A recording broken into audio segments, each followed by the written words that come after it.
Thailand dan Kamboja, dua negara yang selama ini kita kira hanya punya sengketa kecil soal batas wilayah, tiba-tiba saling menembak, saling melukai, saling mengorbankan rakyatnya sendiri. Ini bukan sekadar diplomasi yang buntu, bukan sekadar negosiasi yang gagal, ini kontak senjata.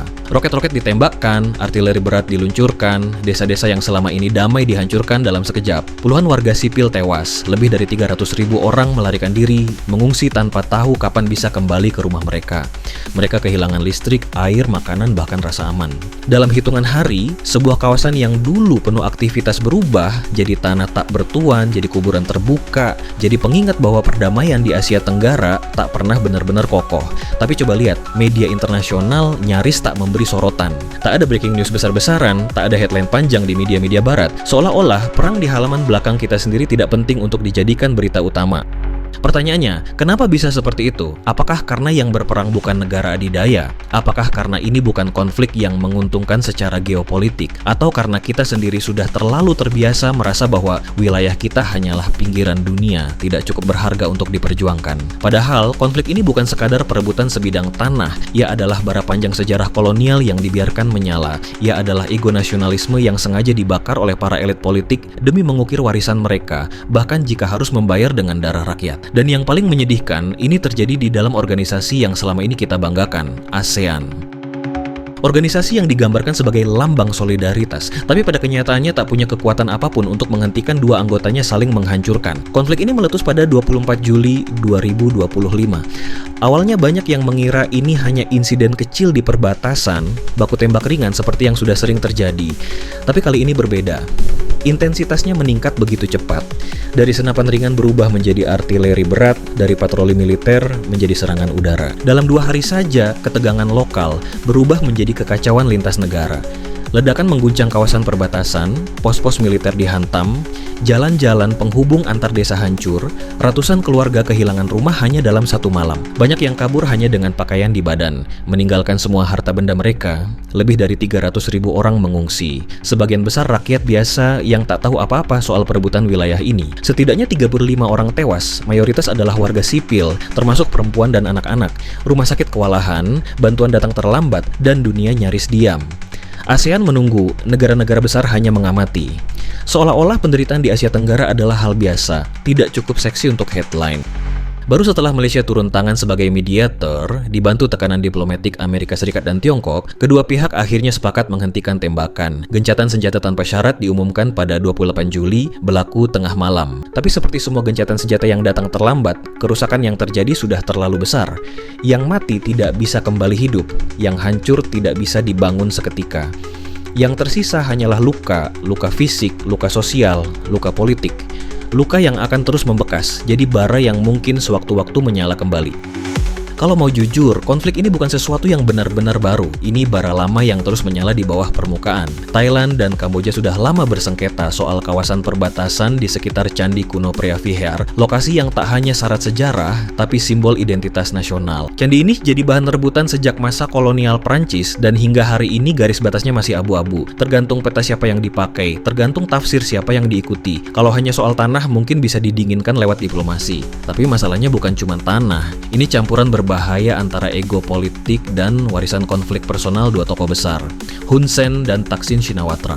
Hun Sen, meski sudah tak lagi menjabat Perdana Menteri, masih memegang pengaruh besar di balik layar politik Kamboja. Ia adalah simbol stabilitas versi elit Kamboja. Di sisi lain, Thailand sedang bergejolak. Thaksin, tokoh kontroversial yang sempat dijatuhkan kudeta militer, kembali ke panggung kekuasaan dan tak segan menggunakan isu luar negeri untuk menggalang dukungan nasionalis. Ketika dua tokoh keras kepala, sama-sama punya masa lalu gelap, bertemu dalam satu isu perbatasan yang sensitif, hasilnya bukan dialog tapi ledakan.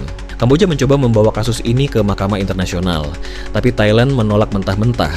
Mereka tahu membuka peluang kalah di forum internasional bisa berakibat fatal bagi posisi politik di dalam negeri. Di tengah atmosfer panas seperti itu, mengalah bukanlah pilihan, maka diplomasi pun kalah oleh artileri. Sengketa warisan kolonial berubah jadi perang ego, nasionalisme jadi bungkus rapi untuk kepentingan elit, dan lagi-lagi rakyat yang jadi korban. Tapi kenapa dunia diam? Karena ini bukan Ukraina, bukan Gaza, bukan negara yang jadi sorotan media barat.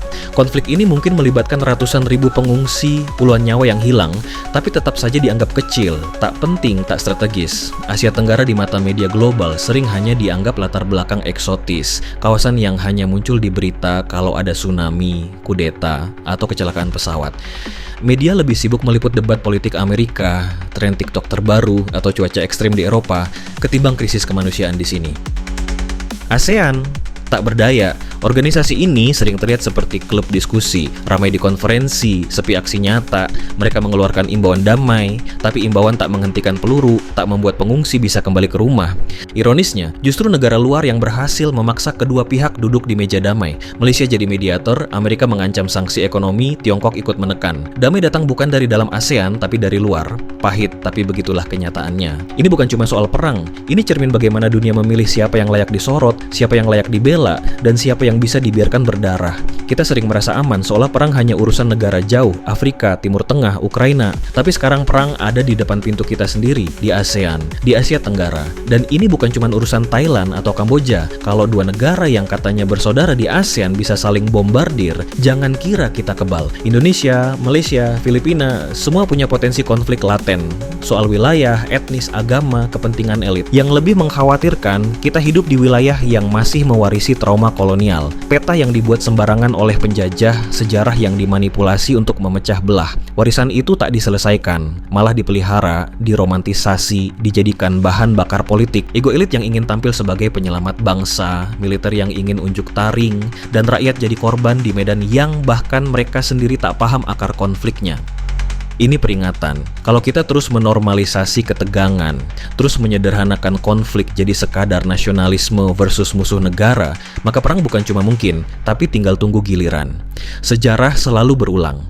Dan kalau kita tak belajar dari yang sekarang terjadi, cepat atau lambat kita akan jadi bab selanjutnya dalam daftar tragedi yang bisa dihindari tapi sengaja dibiarkan. Perang ini mungkin sudah berhenti, tapi luka kolektifnya belum. Masalah di Asia Tenggara punya pola, dibiarkan, dibungkam, lalu meledak lagi. Pertanyaannya sekarang, berapa banyak bara lain di ASEAN yang tinggal menunggu waktu untuk menyala?